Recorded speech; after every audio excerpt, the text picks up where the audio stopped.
Right. Nhasi ndine rudzidzo rwechinonzi kufa nokuigwa kwomutendi nokuti tose tichafa. Rega nditange ndaimba vhesi ndozotaura. Panyika pano tiri vaenzi, tine misha yedu. Panyika pano tiri vaenzi, tine misha yedu. Panyika pano tiri vaenzi, ye tine misha yedu. Hameni pio. Ndichazoimba vhesi ndakukombera. Hatinai need a box pakuiga mutendi. Hatinai use a box kumakuvata nemutendi.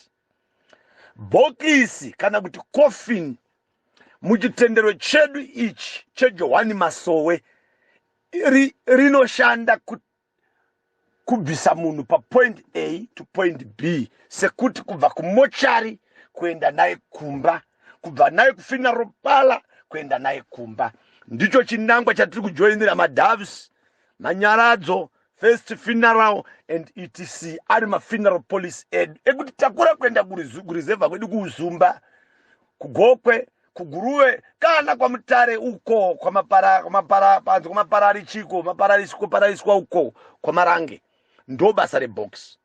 Asi tasvika newe ikoko, iwe mutendi watiri kunamata naye, gara wataurira hama dzako kuti kana ndichinge ndafa handivigwe nebox.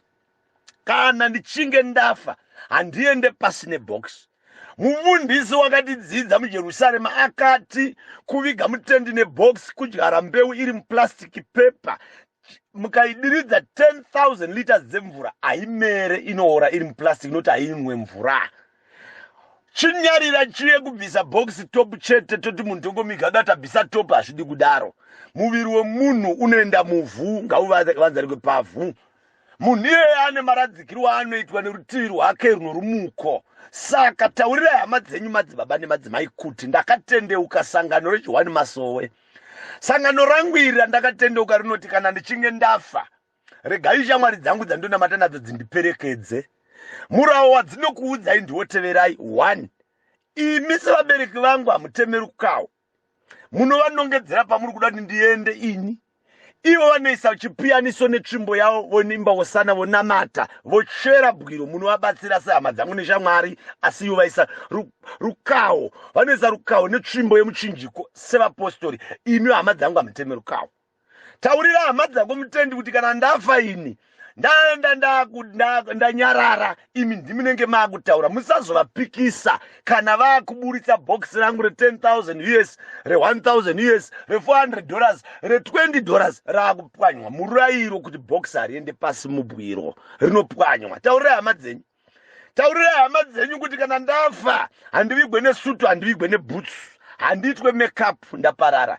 Ini kana ndafa ndinovigwa negemens, ndinovigwa nejira rangu, ndinopfekedzwa t-shirt chena, ndinopfekedzwa njanji ndiri murume, ndinopfekedzwa skirt, ndinopfekedzwa shoti rangu. Ini madzimai kana madzibaba ndinoenda ndakapfeka hosana, nokuti ndakauya ndiri hosana. Izwi rakati kudenga, ndakauya ndiri hosana. Kudenga ndinodzokera ndiri hosana.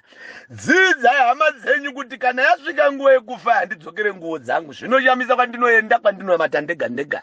Nyaya ndiri kutaura ndeyekufa kwomutendi. Muri kuonesa nhamo vaprofiti vangu masango. Muri kuonesa nhamo vaperedhisi vangu masango nevasondesi vangu. Vakurwisana nehama dzenyu.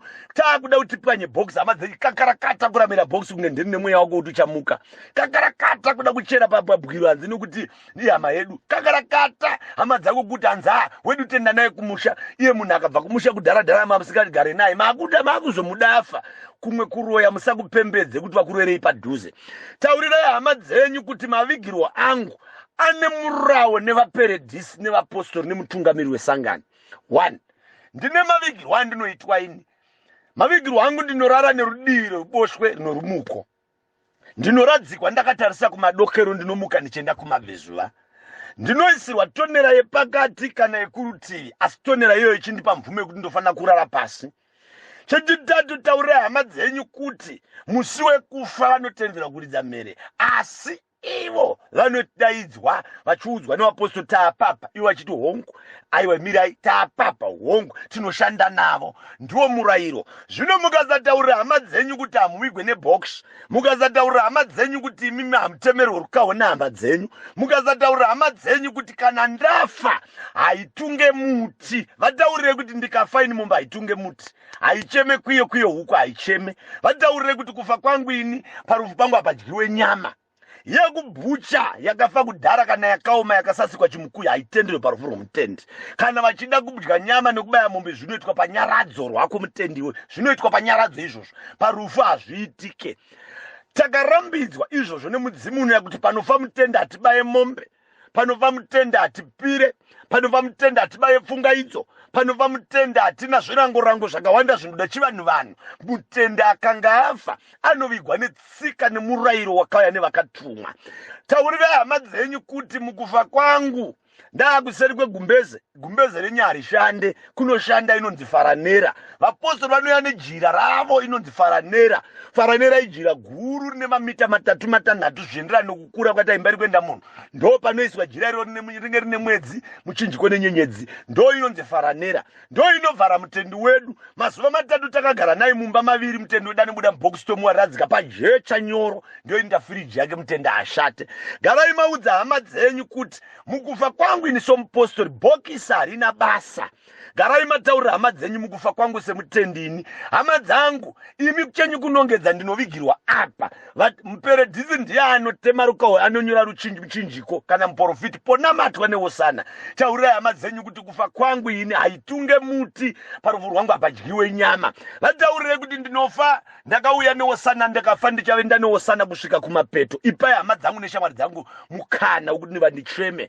Zviri kukonzeresa matambudziko nokuti muri kunyara kutaurira hama dzenyu, nekuti musha menyu makawanda mamethodist nemaroma nemaanglican, mumusha menyu makawanda maUFI nemanhengrinaya nemaPhD. Munotya kuvataurira kuti tine murayiro isu, tinovigwa semamoslemu, tinoenda takadaro semawiro edu. Maita basa.